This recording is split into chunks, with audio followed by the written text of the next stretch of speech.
Faith, we are told, is the belief in things unseen.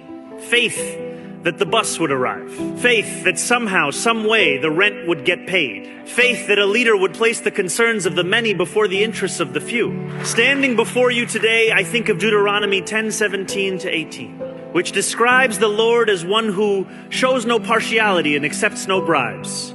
He defends the cause of the orphan and the widow, and loves the stranger residing among you, giving them food and clothing. And today, my friends, I want to reflect on the third charge, loving the stranger. Across this country, day after day, we bear witness to cruelty that staggers the conscience. People ripped from their cars, guns drawn against the unarmed, families torn apart, lives shattered, quietly, swiftly, brutally. If these are not attacks upon the stranger among us, what is? ICE is more than a rogue agency. It is a manifestation of the abuse of power. In fact, we know that there is no reforming something so rotten and so base. As the federal government attacks our neighbors, those who worship in just the next pew over, they command us not to believe what we see. And they would succeed were it not for the many among us who have not only read the scripture, but who live the scripture. Those who refuse to abandon the stranger. In a moment such as this, I look to the Bhagavad Gita, which teaches us that the highest calling is to become someone who sees the true equality of all living beings and responds to the joys and sorrows of others as if they were their own. I think of Exodus 23:9, the words of the Torah, "Thou shalt not oppress a stranger, for ye know the heart of a stranger, seeing ye were strangers in the land of Egypt." And I consider my own faith, Islam, a religion built upon a narrative of migration. As the Prophet Muhammad ﷺ said, Islam began as something strange and will go back to being strange. So glad tidings to the strangers. If faith offers us the moral compass to stand alongside the stranger, government can provide the resources.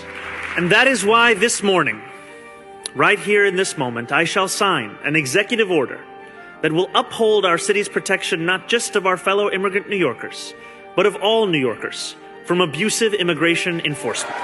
This order is a sweeping reaffirmation of our commitment to our immigrant neighbors and to public safety as a whole. We will make it clear once again that ICE will not be able to enter New York City property without a judicial warrant. That means we will protect New Yorkers' private data from being unlawfully accessed by the federal government and stand firmly against any effort to intrude on our privacy. This order mandates that essential city agencies are complying with city laws, and it will establish an interagency response committee so that in the event of a major crisis, we are ready and equipped to do the job of protecting New Yorkers. City Hall will not look away, but we need our faith leaders with us. Your moral clarity, your integrity, they are the pillars upon which countless movements for justice have been built.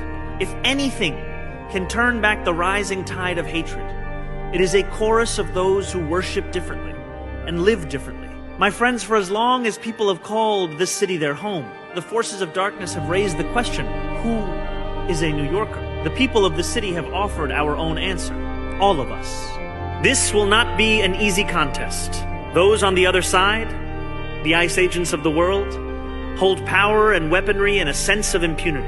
And yet we hold one advantage over them. One advantage that no matter how hard they try, they cannot overcome.